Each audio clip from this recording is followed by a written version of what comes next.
Perkenalkan, saya Dini Rahmawati, CGP Angkatan 11, kelas 163B, Kota Malang. Pada video kali ini, saya akan memaparkan tentang aksi nyata diseminasi budaya positif yang telah saya lakukan. Mari kita simak videonya.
Halo, Bapak Ibu Guru calon guru penggerak. Video ini akan menampilkan 5 adegan interaksi guru dan murid. Silakan menonton dan merefleksikannya.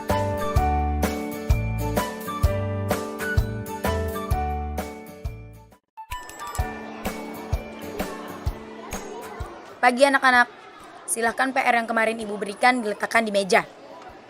Anton, kamu sudah mengerjakan belum? Belum mengerjakan saya, Bu. Kamu selalu ya nggak ngerjain PR. Sekarang kamu duduk di depan, lalu tulis. Saya berjanji tidak akan mengulangi lagi. Saya berjanji akan berusaha menjadi murid yang rajin belajar. Sampai pelajaran saya selesai.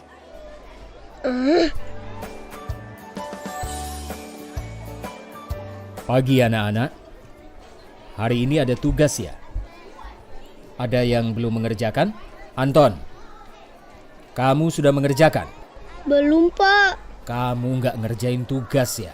Kamu mau jadi apa nanti? Kamu niat sekolah nggak sih? Coba, bayangkan orang tuamu betapa kecewanya sama kamu. Kamu itu sudah kelas 5. Harusnya bertanggung jawab sama dirimu sendiri. Maaf, Bu, saya terlambat. Ya udah, nanti jangan diulangi lagi ya. Kalau kamu rajin, Ibu senang lihatnya. Ya, lain kali tepat waktu ya masuknya. Tos dulu dong. Kita kan teman. Wah, jadi kalau aku terlambat lagi, nggak apa-apa ya.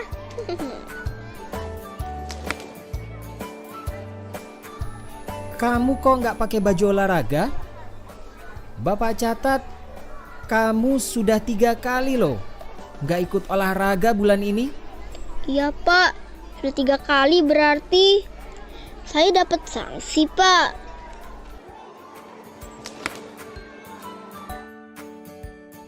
Ini, Bu, saya mengumpulin tugas. Maaf ya, Bu, saya terlambat ngumpulin tugas. Kenapa kamu terlambat mengumpulkan tugas?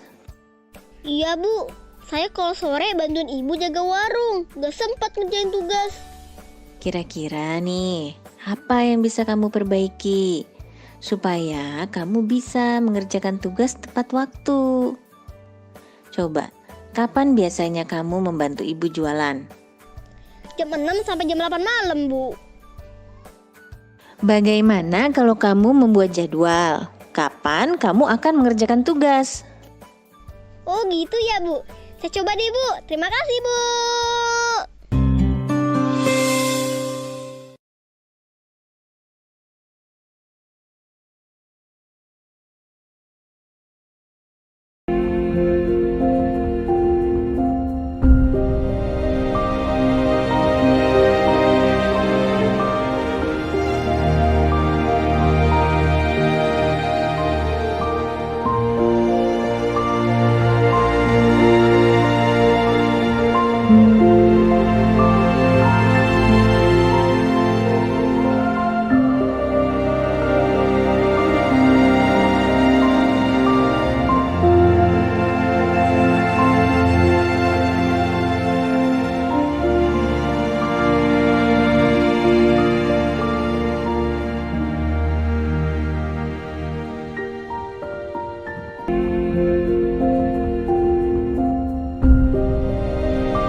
Assalamualaikum warahmatullahi wabarakatuh.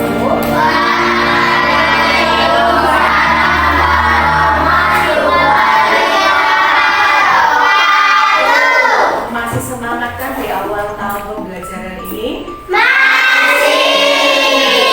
Selamat datang di kelas 5. Kalau kemarin kalian sudah di kelas 4, sekarang kelas 5. Nah, pada hari ini kita akan membuat tentang kesepakatan kelas atau keyakinan kelas. Apa sih keyakinan kelas itu?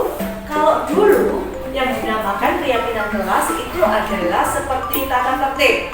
Cuman kalau tata tertib itu kebanyakan kata-katanya saklek dan banyak mengandung kalimat-kalimat tidak boleh ini, tidak boleh itu, tidak boleh ini ya. Tapi berbeda halnya dengan keyakinan kelas. Kalau keyakinan kelas itu lebih banyak menggunakan kata-kata yang positif. Kita bahas dulu apa sih keyakinan kelas. Nah, keyakinan kelas itu bersifat lebih abstrak daripada peraturan yang lebih rinci dan konkret. Sedangkan yang kedua, keyakinan kelas berupa pertanyaan-pertanyaan universal.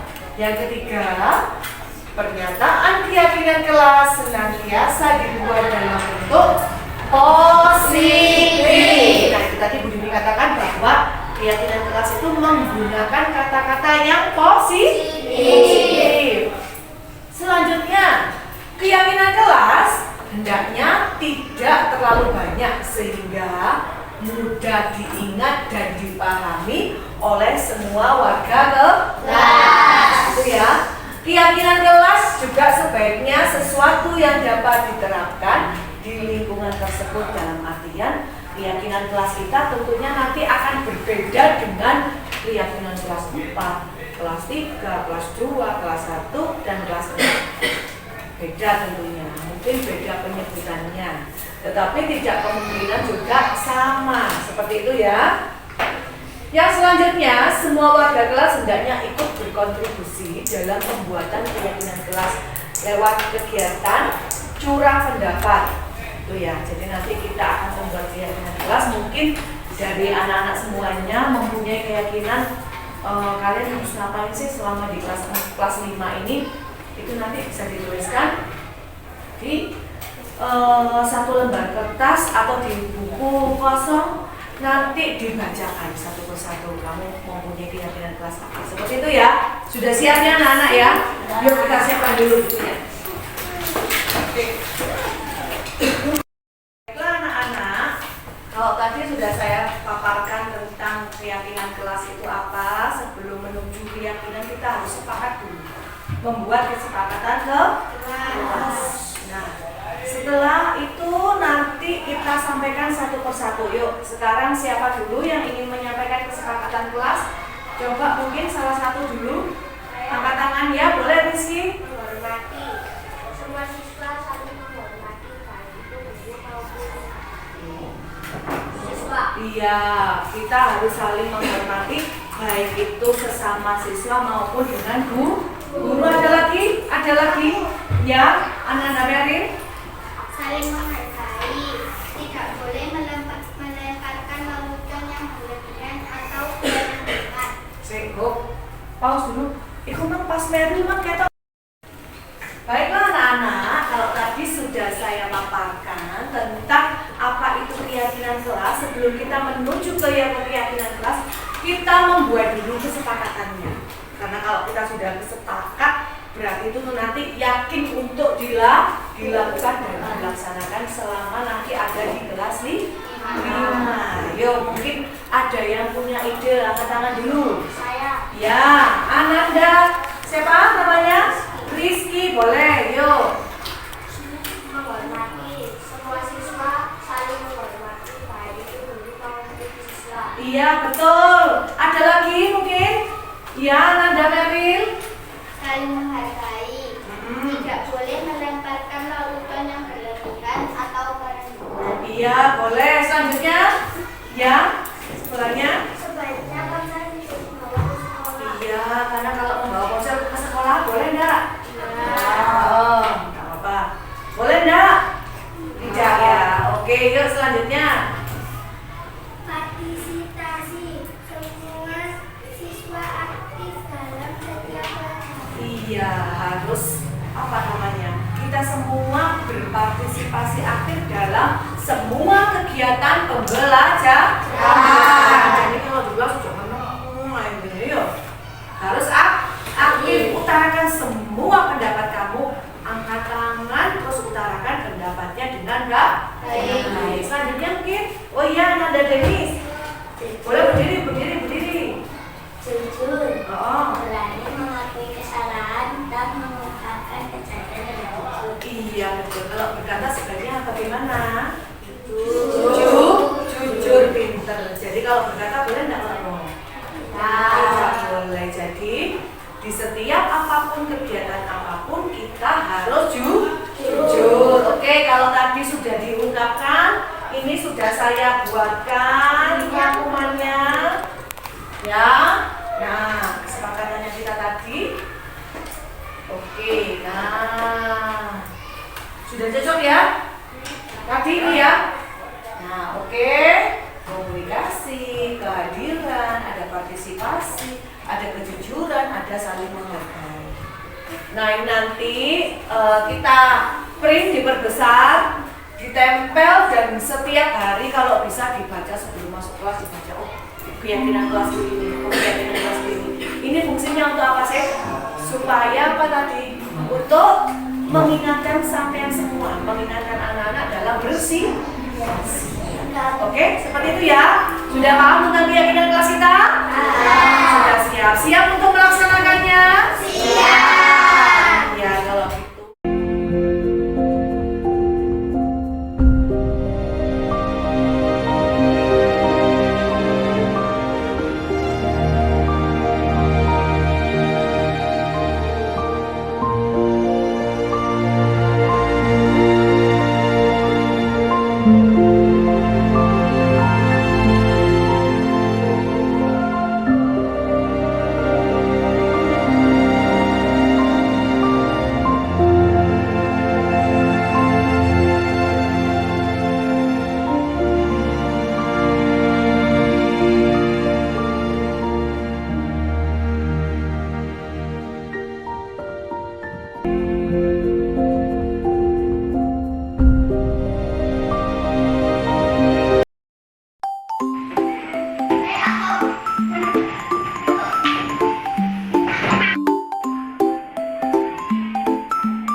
dilihat ayo.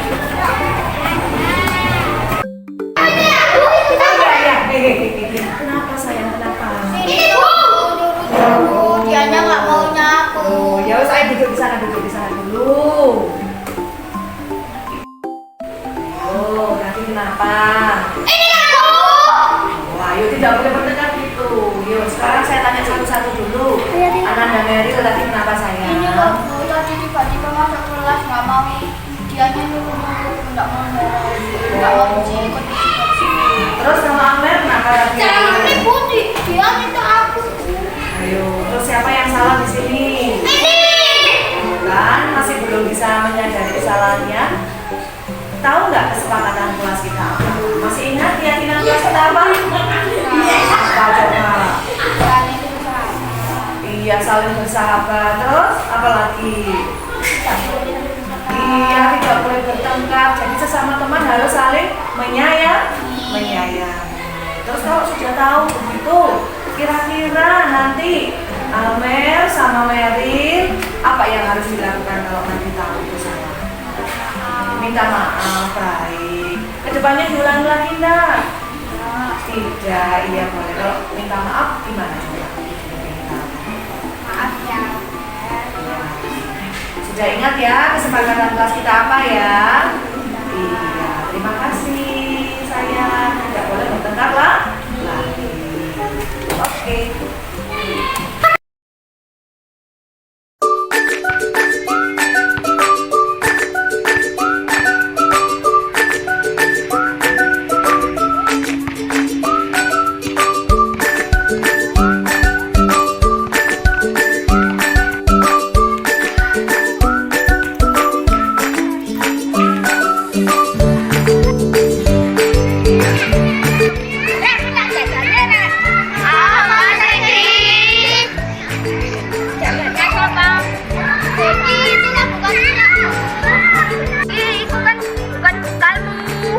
Bob, Biarin wes. Aku lapar kok. kita bilangin begini loh ya. Nggak peduli. Iya dok, ada apa? Silakan masuk. Tadi Rizky makan bersama orang-orang anak-anak Gimana sekarang anaknya? di lapangan. Ya, ayo sama bapak kita lihat. Rizky tahu nggak kenapa tadi dipanggil begini ke sini? Nggak tahu. Kira-kira tadi waktu jam istirahat ngapain? Bu Dini tahu bahwa Rizky itu anak yang baik dan pasti juga tidak lepas dari kesalahan. Ini ya, Bu Dini tadi mendapatkan laporan bahwa Rizky itu melakukan sebuah kesalahan saat jam istirahat. Masih ingat? Apa coba? Minta makanan. Benar, itu Rizky tadi. Kira-kira alasan Rizky melakukan hal itu apa? Nama. Tidak masak tadi dari rumah. Itu mau tidak masak. Kalau sudah tahu seperti itu, perbuatan Rizky salah nggak? Salah. Terus masih ingat nggak Rizky keyakinan kelas kita apa? Tidak boleh minta.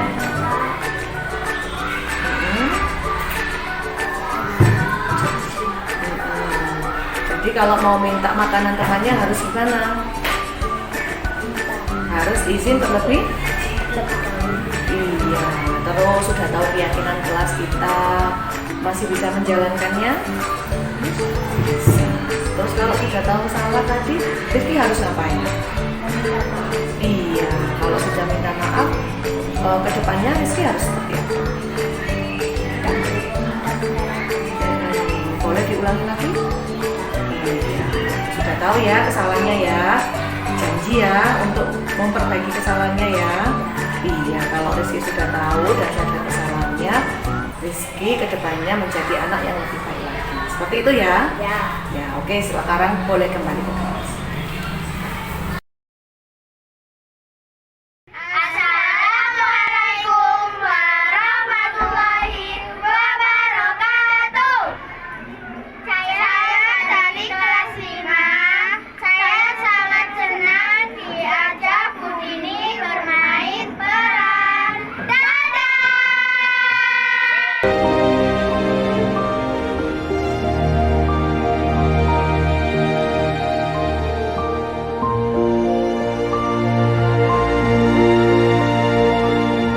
Assalamualaikum warahmatullahi wabarakatuh. Yang kami hormati Ibu Kepala Sekolah SD Purwokerto 4, yang kami hormati pula Bapak Ibu Guru serta kakak-kakak dari mahasiswa PPL. Alhamdulillahirrahmanirrahim wa bihi nasta'in wa ala muhtadiyati wassalatu wassalamu ala asrofil anbiya wal mursalin wa ala alihi wa ashabihi amma ba'du. Puji syukur kehadirat Allah SWT karena pada pagi hari ini kita semuanya berkumpul di sini guna untuk mengikuti sosialisasi dari Ibu calon guru penggerak Ibu Dini Rahmawati SPD MPD, yaitu dalam rangka menyebarkan pemahaman dan penerapan pengalaman budaya positif. Kemudian salawat dan salam semoga terlimpahkan kepada junjungan kita Nabi Muhammad SAW. Semoga kita selalu dalam naungan beliau sehingga nanti di yaumul qiyamah mendapatkan syafaatnya. Amin amin ya rabbal alamin. Oke, menginjak karena waktu semakin siang adalah acara pada siang hari ini, kita buka dengan bacaan Ummul Quran Al-Fatihah.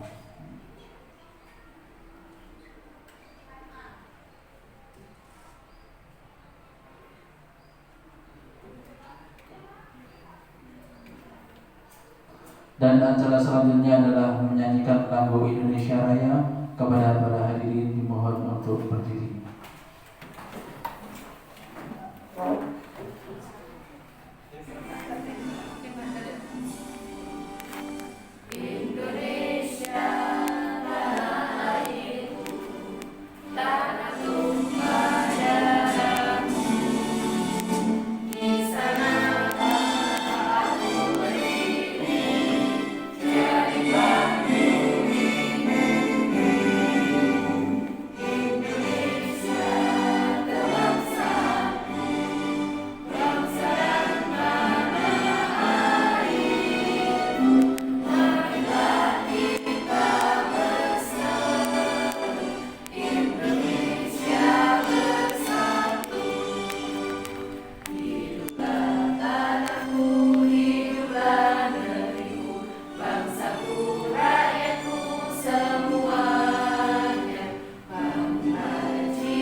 Kepada para hadirin dimohon untuk duduk kembali. Acara selanjutnya adalah sambutan dari Ibu Kepala Sekolah SD Purwokerto 4 kepada Ibu Fitria Lailah SPD MPD. Waktu sepenuhnya kami persilakan.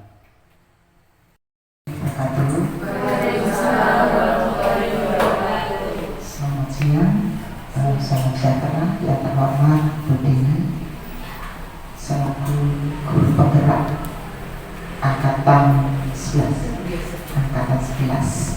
yang terhormat Bapak Ibu Guru SDN Purwokerto 4 serta Bapak Ibu adik-adik mahasiswa dari Kanjuruhan. Hari ini kita bertemu di kelas ini untuk melaksanakan kegiatan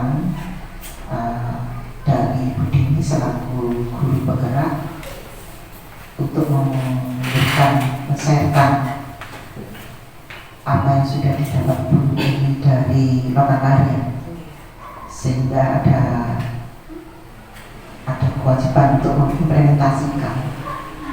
Sebelum diimplementasikan, maka Bu Dini akan menyebarkan ilmu ini. Salah satunya adalah menyebarkan pemahaman dan penerapan pengalaman melalui budaya positif yang akan dilaksanakan, diimplementasikan di SDN Purwokerto.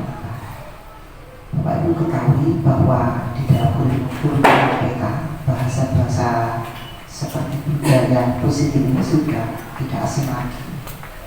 Budaya-budaya positif yang ada di SDN Purwokerto 4 ini tentu harus kita laksanakan dengan sebaik-baiknya.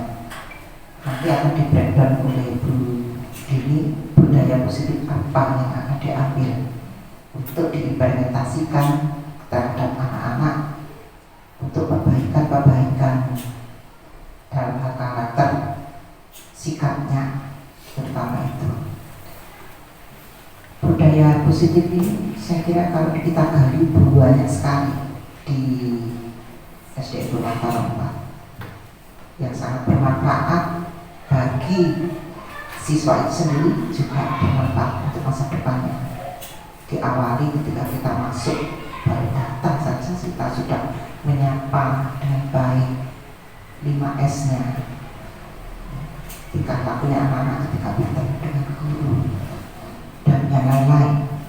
Nah, termasuk yang sudah dianggap nanti adalah kesepakatannya, kesepakatan kelas, yang satu lagi restitusi. Restitusi ini kan berbeda antara hukuman, restitusi sama apa lagi ya, satu saksi mungkin ya. Dari konsep budaya positif tentang restitusi aja sudah beda.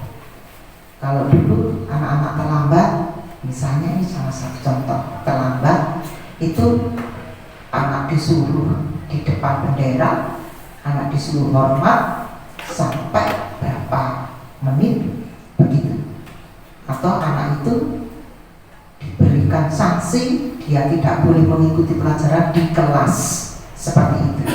Maka melalui restitusi tidak boleh ada seperti itu.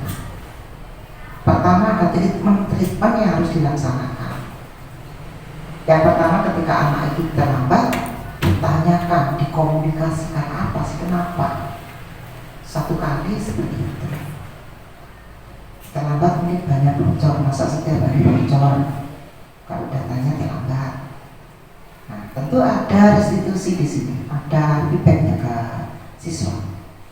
Tidak langsung kamu salah, kamu melanggar, kamu harus dihukum, kamu harus diberi sanksi, tidak seperti itu. Bukan memanjakan, tidak, ada treatment. Yang pertama kita lakukan tidak langsung ngegas seperti itu. Maka yang pertama restitusi ini adalah menanyakan kenapa, sebabnya apa. Setelah itu kalau memang perlu pelibatan orang tua ya diajak komunikasi pelibatan orang tua untuk masalah restitusi. Nah, ini salah satu contoh. Kesepakatan kelas nanti yang diambil juga begitu. Jangan kita yang menentukan kesepakatan itu, semua kalimat-kalimatnya itu keluar dari bibir kita, jangan. Biarlah dari anak-anak sendiri diidentifikasikan sebanyak-banyaknya di kelas itu, baru nanti kita filter yang menyesuaikan dengan kondisi, dengan terbimbing oleh guru kelas. Identifikasikan aja semua masukan-masukan anak-anak. Tidak boleh terlambat, kalau di kelas apa, dan seterusnya semua didata, diidentifikasikan semuanya. Baru setelah itu difilter, dimasukkan di kesepakatan kelas. Kalau ini bisa nggak, lu lah begini, nanti rundingan sama anak-anak. Akhirnya ada yang detail, ada yang dikurangi, ada yang ditambah. Nah, kalau sudah akhirnya sudah keluar kesepakatan kelas, muncul sekian. Nextnya saya akan melaksanakan komitmen bersama itu melalui kesempatan kelas. Ayo tulis, mungkin di buku apa gitu ya, atau di buku apa, anak biasanya bisa menulis di buku. Kalau saya bisa ada buku juga, jurnal literasi anak. Mungkin di sini nanti suatu saat ada khusus buku yang khusus untuk seperti itu. Anak akan berjanji di sana akan melaksanakan kesempatan kelas ini dengan baik. Dia biarkan menulis. Bila perlu, kalau memang nggak ada fasilitas seperti itu, ambil satu kelas, satu lembar, Saya mungkin secara ini dibunyikan, maka anak bisa tanda tangan, tempel di sana, di tembok. Itu hasil kesepakatan. Kamu sudah tanda tangan loh, berarti kamu sudah setuju. Kalau tanda tangan kan berarti setuju. Bisa. Nanti setelah itu nextnya lagi kecepatan kelas tadi tolong bisa dicetak yang tulisannya jelas, bukan bagusnya, tulisan jelas, bila perlu dibannerkan ya. Nah ini ada sebenarnya protokol kesehatan seperti ini. Nah nanti bentuknya adalah kesepakatan kelas. Kalau satu banner kesepakatan kelas atau kertas yang agak besar itu kertas apa ya? Tutup kopi yang agak besar. Nah ditempel. Setelah itu jangan lupa setelah tanda tangan harus dibunyikan satu persatu, diucapkan seperti sumpah, bukan sumpah tapi seperti sumpah. Satu, saya ini. Dua, ini. Semuanya seperti itu. Deal. Oke, kalau sudah deal tanda tangan tadi. Sudah ada 2 dokumen. Satu isi kesepakatan kelas, satu dokumen persetujuan. Ya, bisa difoto, nanti fotonya bisa didokumenkan. Ini kesepakatan. Berarti namanya sepakat. Seperti itu. Nanti lebih dalamnya Bu Dini akan menjelaskan. Ya, itu gambaran saya saja karena saya sudah memperoleh itu lebih dulu. Maka di negara sana yang saya pimpin semuanya sudah ada dokumen kesepakatan kelas. Wajib di komitmen awal. Sebenarnya tidak di sekarang. Begitu masuk itulah harus proses bisa. Di bulan Juli itu tidak apa-apa, lebih baik terlambat daripada tidak sama sekali. Gitu ya. Untuk lebih dalam, lebih pembahasan lebih rinci lagi nanti akan disampaikan oleh Bu Dini. Hanya itu yang bisa saya sampaikan. Mudah-mudahan kegiatan hari ini yang dilakukan Bu Dini bersama teman-teman membawa hikmah, membawa barokah yang lebih baik untuk sekolah ini. Sudah ada guru penggerak, walaupun belum sekolah penggerak, sudah ada guru penggerak, maka harus terus bergerak. Dan alhamdulillah saya selaku sekolah penggerak akan mendampingi bagaimana sekolahnya harus terus berkembang. Ini saya kira itu saja. Saya akhiri. Wassalamualaikum warahmatullahi wabarakatuh. Waalaikumsalam.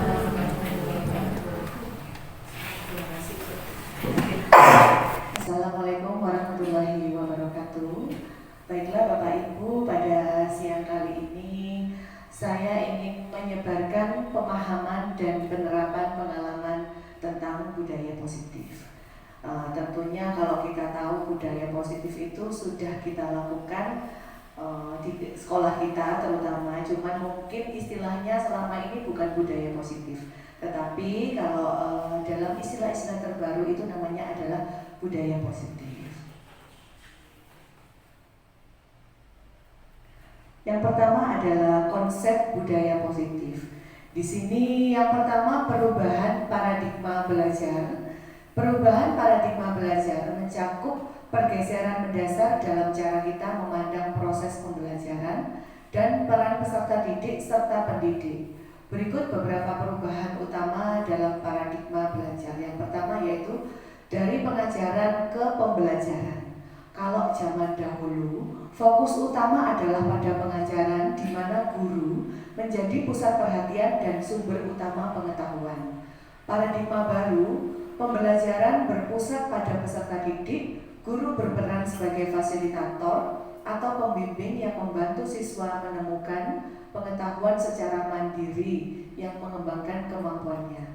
Sedangkan yang kedua yaitu dari fokus pada pengetahuan akademik ke pengembangan keterampilan yang holistik, di mana pembelajaran tradisional yang pertama adalah berfokus utama pada penguasaan pengetahuan akademik, sedangkan yang kedua yaitu paradigma baru selain pengetahuan akademik, ada penekanan pada pengembangan keterampilan ABA 21 seperti kreativitas, kolaborasi, komunikasi, dan literasi. Selanjutnya yaitu disiplin positif. Disiplin positif ini adalah pendekatan dalam mendidik anak yang berfokus pada pengembangan perilaku positif dan hubungan yang sehat antara guru dan murid. Tujuan utamanya adalah membantu anak-anak belajar mengelola diri, memahami konsekuensi dari tindakan mereka dan bertanggung jawab serta atas perilaku mereka tanpa menggunakan hukuman fisik. Seperti itu Bapak Ibu Guru. Yang selanjutnya yaitu motivasi perilaku manusia.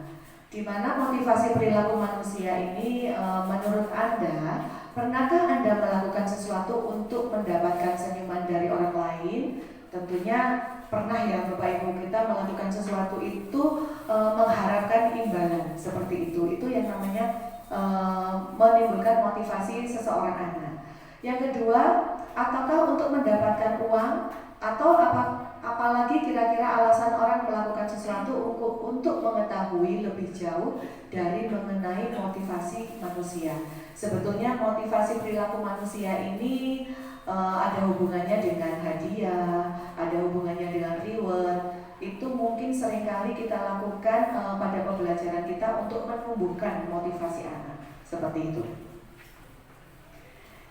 Yang selanjutnya motivasi perilaku manusia. Kalau motivasi perilaku manusia berdasarkan Diane Goshen dalam bukunya Restructuring School Discipline mengutamakan tiga motivasi perilaku manusia. Ini teorinya ada 3.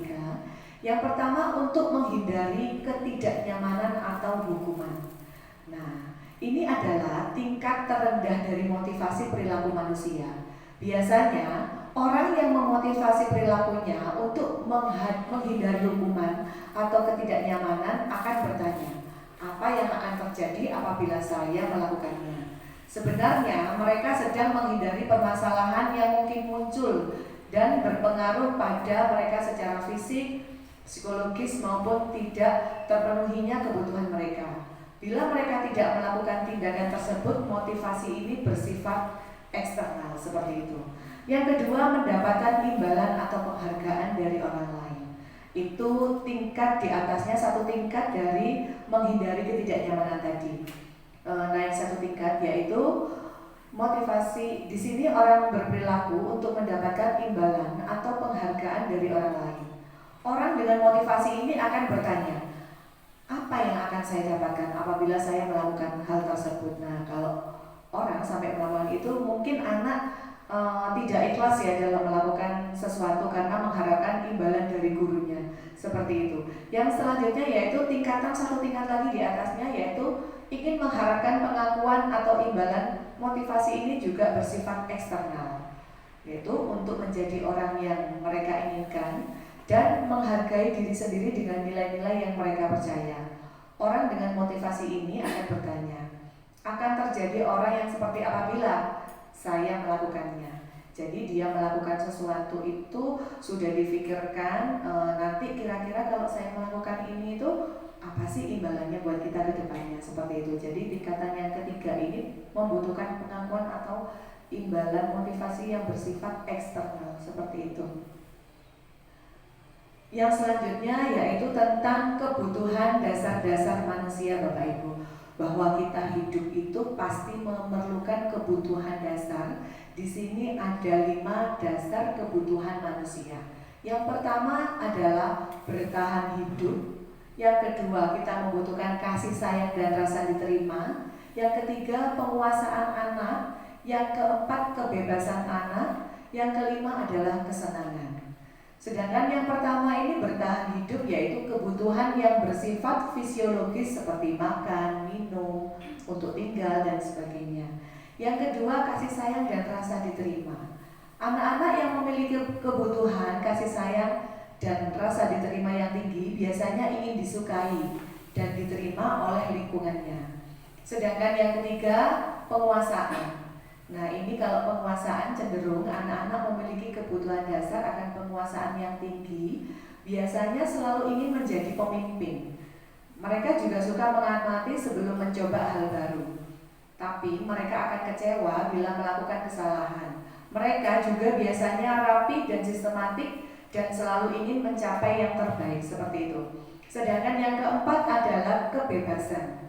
Anak-anak dengan kebutuhan kebebasan yang tinggi menginginkan pilihan mereka perlu banyak bergerak, suka mencoba-coba, tidak terlalu berpengaruh pada orang lain dan senang mencoba hal baru dan menarik.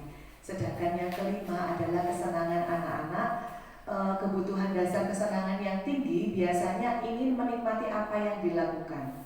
Jadi mereka itu lebih melakukan sesuatu karena kesenangan. Misalkan anak laki-laki cenderungnya suka sepak bola, misalkan anak perempuan suka menari, ada yang suka aluran jari, seperti itu. Selanjutnya tentang posisi kontrol restitusi. Di sini ada 5 posisi kontrol, yaitu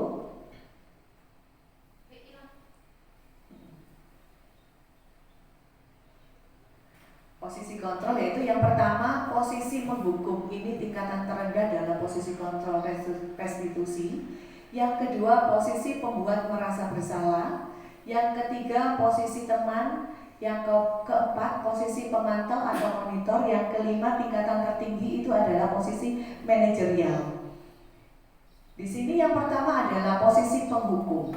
Menghukum biasanya identik dengan suara tinggi, bahasa tubuh seperti melotot dan jari menunjuk-nunjuk dan menghardik seorang anak ya. Biasanya kata-kata yang sering muncul adalah terlambat lagi, pasti terlambat lagi, selalu datang terlambat. Kapan bisa datang tepat waktu? Dengan posisi nada yang tinggi, mata yang melotot, mungkin dengan menunjuk anak, itu dinamakan adalah posisi menghukum. Nah, hasilnya bagaimana? Kemungkinan murid marah dan pendendam atau bersifat agresif. Jadi kalau kita sering menghukum anak, kemungkinan hasilnya itu adalah kemungkinannya itu anak akan pendendam terhadap kita. Karena kita menyampaikan posisi amarah kita tadi, menghukum anak tadi dengan cara yang luar biasa menurut anak-anak tersebut. Bisa terjadi sebuah kembali, murid tersebut akan mencoret-coret bangkunya atau di meja tulisnya. Bisa lebih buruk lagi, sepulang sekolah murid melihat motor atau mobil bapak ibu guru akan menggores kendaraan tersebut dengan paku. Mungkin itu pernah terjadi di beberapa tempat bapak ibu. Suatu saat itu pernah saya melihat berita ada di sebuah sekolah itu ada seorang murid sampai memukul gurunya. Itu mungkin karena ada rasa dendam di situ. Mungkin ada kata-kata dari bapak ibu guru yang tidak diterima oleh muridnya tadi, bisa menyebabkan rasa dendam dan amarah terhadap seorang anak. Makanya posisi penghukum ini adalah posisi yang terendah di antara 5 proses restitusi tadi. Yang kedua adalah posisi pembuat merasa bersalah. Di sini penghukum nadanya suaranya tinggi, bahasa tubuh, mata melotot dan jari menunjuk-nunjuk tadi membuat merasa bersalah. Kalau kita membuat merasa bersalah anak itu, kita memberikan sedikit nada yang agak rendah dibandingkan nada menghukum tadi. Kalau membuat rasa bersalah, misalkan kamu tadi terlambat kenapa? Boleh nggak sih kamu terlambat begitu? Nah itu dicari dulu penyebabnya. Anak tersebut tadi terlambatnya kenapa sih gitu. Selanjutnya yaitu posisi teman. Nah kalau di posisi teman ini kita memposisikan diri itu sebagai seorang teman terhadap anak. Hal negatifnya dari posisi teman adalah bila suatu saat guru tersebut tidak membantu, maka murid akan kecewa dan berkata, saya pikir bapak ibu adalah teman saya. Murid merasa dikecewakan dan tidak mau lagi berusaha. Hal lain yang mungkin timbul adalah murid hanya akan bertindak untuk guru tertentu dan tidak guru lainnya. Murid akan tergantung pada guru tersebut. Hasilnya, murid akan merasa senang dan akrab dengan guru. Ini termasuk dampak positifnya. Kalau tadi ada dampak negatifnya, yang ini dampak positifnya. Hanya saja di sini negatif, murid menjadi tergantung pada guru tersebut. Jadi karena murid itu tadi merasa bahwa guru tersebut adalah temannya, jadi kalau gurunya itu tidak ada, murid tersebut akan merasa kecewa dan tidak bersemangat seperti itu, Bapak Ibu. Selanjutnya yaitu posisi pemantau. Nah, kalau posisi pemantau ini ada di tingkatan ketiga. Posisi pemantau mengawasi. Pada saat kita mengawasi, kita bertanggung jawab atas perilaku orang-orang yang kita awasi. Posisi pemantau berdasarkan pada peraturan dan konsekuensi. Dengan menggunakan sanksi, konsekuensi, kita dapat memisahkan hubungan pribadi kita dengan murid sebagai seorang yang menjalankan posisi pemantau. Mungkin kalimat yang bisa dikatakan adalah, apa yang telah kamu lakukan, sanksi atau konsekuensinya, terus apa dari perbuatanmu tadi, seperti itu. Itu adalah kata kunci bahwa kita menempatkan diri sebagai posisi pemantau. Nah, hasilnya apa kalau kita menempatkan diri sebagai posisi pemantau? Para murid akan memahami konsekuensi yang akan dijalankan karena telah melanggar salah satu peraturan sekolah. Jadi di sini murid itu akan berpikir sendiri tentang apa yang dia lakukan dan konsekuensi apa nanti yang akan diterima jika mereka melakukan sebuah kesalahan, seperti itu. Yang selanjutnya adalah posisi yang tertinggi, yaitu posisi manajerial. Nah, untuk tugas seorang manajer bukan untuk mengatur perilaku seseorang, tetapi kita membimbing murid untuk dapat mengatur dirinya sendiri. Seorang manajer bukannya memisahkan murid dari kelompoknya, tetapi mengembalikan murid tersebut ke kelompoknya dengan lebih baik dan kuat atas pemikiran sendiri dan atas kesadarannya sendiri. Selanjutnya, yaitu pada posisi manajer ini maka suara guru sebaiknya tulus, suaranya rendah, suaranya lembut, jadi tidak menghakimi siswa semuanya, tidak menunjuk-nunjuk pula. Nah, bersikap seolah-olah membuat anak itu menyesal dengan perbuatannya sendiri. Jadi kita mengingatkan anak tersebut, mendorong anak tersebut untuk berpikir bahwa perbuatan yang salah tadi itu tidak baik untuk dilakukan, dan kedepannya nanti berbuat apa itu juga disebutkan dalam posisi manajerial. Baik Bapak Ibu, selanjutnya yaitu tentang keyakinan kelas. Di sini keyakinan kelas sudah saya lakukan bersama anak didik saya, khususnya kelas 5 pada awal pertemuan. Kita membuat beberapa keyakinan kelas dengan kesepakatan mereka sendiri. Jadi mereka mengutarakan apa yang dia mau selama nanti 1 semester ke depan dengan kata-kata yang positif, bukan dengan kata-kata yang negatif. Jadi keyakinan kelas itu tidak boleh menggunakan kata yang negatif, tetapi harus menggunakan kata-kata yang positif untuk mendorong anak tadi berbuat menjadi lebih baik. Jadi kita hindari kata-kata yang negatif seperti itu. Nah, yang selanjutnya adalah segitiga restitusi. Di sini segitiga restitusi itu dibagi menjadi 3. Yang pertama kita harus lakukan adalah menstabilkan identitas. Yang kedua memvalidasi tindakan yang salah, sedangkan yang ketiga adalah menanyakan keyakinan. Nah, di sini saya sudah melakukan kegiatan restitusi, di mana yang pertama adalah menstabilkan identitas. Berbuat salah itu tidak apa-apa, seperti itu kata-katanya. Tidak ada manusia yang sempurna. Saya juga pernah melakukan kesalahan seperti itu. Kita bisa menyelesaikan ini. Bapak Ibu tidak tertarik mencari siapa yang salah, tetapi Bapak Ibu ingin mencari solusi dari permasalahan ini. Kamu berhak merasa begitu. Apakah kamu sedang menjadi teman yang baik buat dirimu sendiri? Nah, itu kata-kata menstabilkan identitas itu seperti itu. Setelah kita menstabilkan identitas, kita memvalidasi tindakan yang salah. Menurut teori kontrol, semua tindakan manusia baik atau buruk pasti memiliki maksud dan tujuan tertentu. Seseorang yang memahami teori kontrol pasti akan mengubah pandangannya dari teori stimulus respon ke cara berpikir proaktif yang menggali tujuan dari sikap tindakannya. Jadi setiap anak melakukan tindakan itu baik benar atau salah, itu pasti dengan tujuan tertentu, dengan maksud tertentu, pasti ada alasannya. Contoh-contoh kalimat yang bisa kita gunakan dalam proses ini yaitu, padahal kamu bisa melakukan hal yang lebih buruk dari ini ya. Nah, itu sebetulnya memancing, gitu loh. Memancing anak tersebut menyadari kesalahannya. Yang kedua, kamu pasti punya alasan mengapa melakukan hal tersebut. Nah, seperti itu. Yang selanjutnya yaitu menanyakan keyakinan kelas. Kalau kita sudah melakukan tahap yang kedua tadi, mencari penyebabnya. Yang ketiga adalah menanyakan keyakinan kelas atau mengingatkan kembali tentang keyakinan kelas kita tadi itu apa sih gitu. Jadi misalkan anak melakukan kesalahan, kita kenapa sih kamu melakukan tadi? Begitu anak mengutarakan pendapatnya, masih ingat nggak tentang keyakinan kelas kita? Nah, seperti itu. Apakah kita percaya sebagai kelas atau keluarga? Apa nilai-nilai umum yang kita telah sepakati? Nah, seperti itu. Contoh-contoh kalimat yang bisa kita gunakan untuk menanyakan terhadap anak yang sedang melakukan kesalahan. Seperti itu Bapak Ibu. Nah, yang selanjutnya di sini saya sudah melakukan praktik segitiga restitusi. Di sini ada kasus satu, mari kita simak videonya.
Baik Bapak Ibu, itu tadi adalah praktek segitiga restitusi yang telah saya lakukan pada kasus satu, yaitu di mana ada seorang anak tadi yang tidak mau piket, kemudian salah satu temannya tidak terima kalau misalkan anak tersebut tidak piket, marah-marah, terjadi pertengkaran.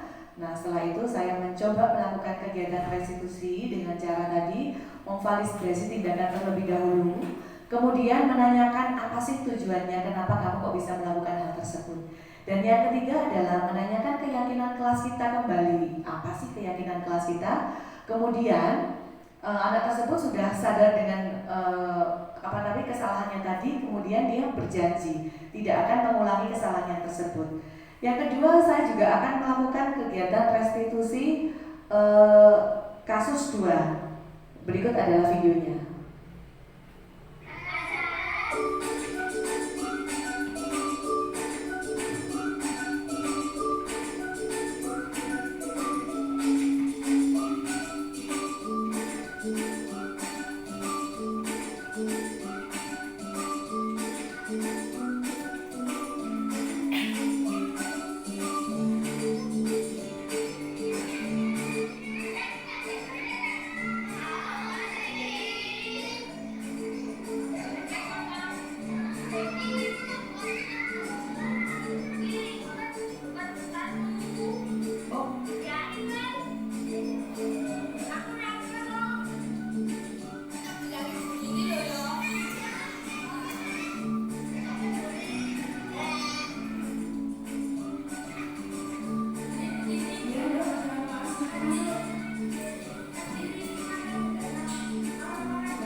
mengapresiasi tindakan yang salah yang sudah saya lakukan terhadap anak tersebut.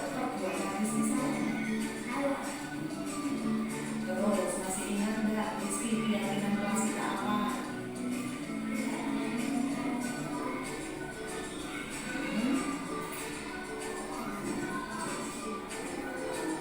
Jadi kalau mau minta makanan-makanannya harus gimana? Harus izin terlebih. Terus kalau keyakinan kelas kita masih bisa menjalankannya. Terus kalau tidak tahu masalah lagi, jadi harus ngapain? Iya, kalau sudah kenal, kedepannya sih harus boleh diulang lagi. Tahu ya kesalahannya ya, janji ya untuk memperbaiki kesalahannya ya. Iya, kalau Rizky sudah tahu dan jangan kesalahannya, Rizky kedepannya menjadi anak yang baik. Seperti itu ya. Ya, oke, silakan boleh kembali. Baik, demikian Bapak Ibu, itu tadi kasus 2 yang sudah saya sampaikan. Kemudian di sini ada respon dari murid-murid yang telah saya ajak tadi.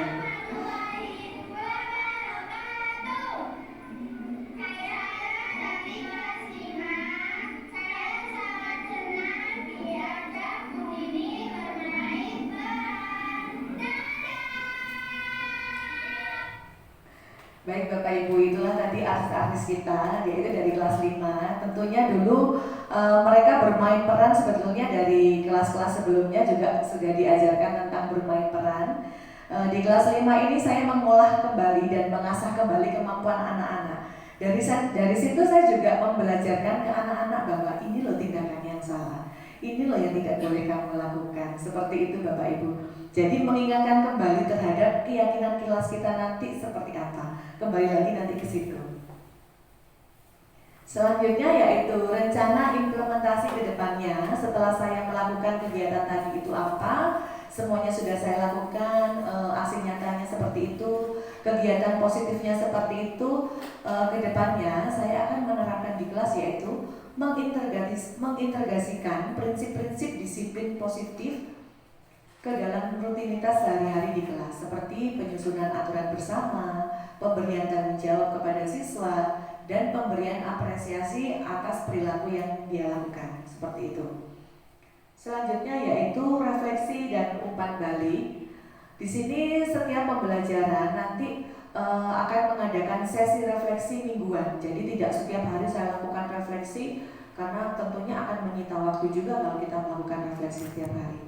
Akan saya lakukan adalah refleksi mingguan dengan siswa untuk membahas perilaku dan konsekuensinya, serta untuk mendiskusikan bagaimana mereka bisa berkontribusi dalam lingkungan kelas supaya menjadi lingkungan kelas yang positif. Seperti itu.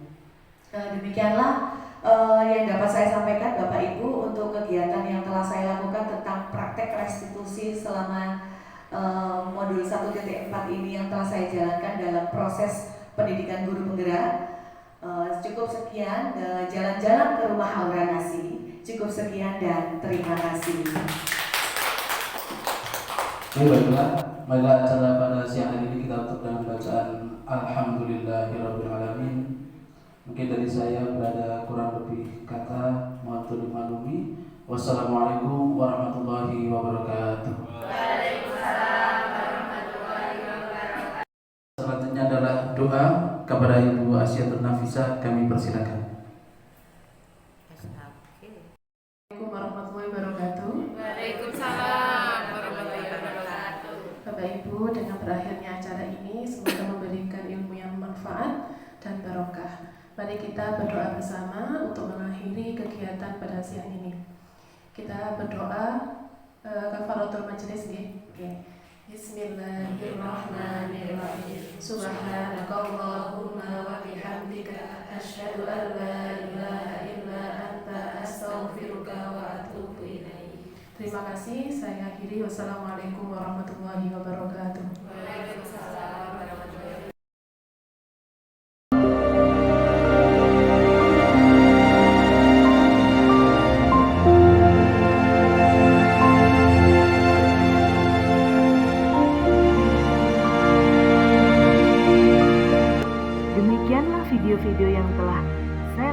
sebagai proses aksi nyata dalam modul 1.4 Jalan-jalan ke rumah Aura Kasih. Cukup sekian dan terima kasih. Wassalamualaikum warahmatullahi wabarakatuh.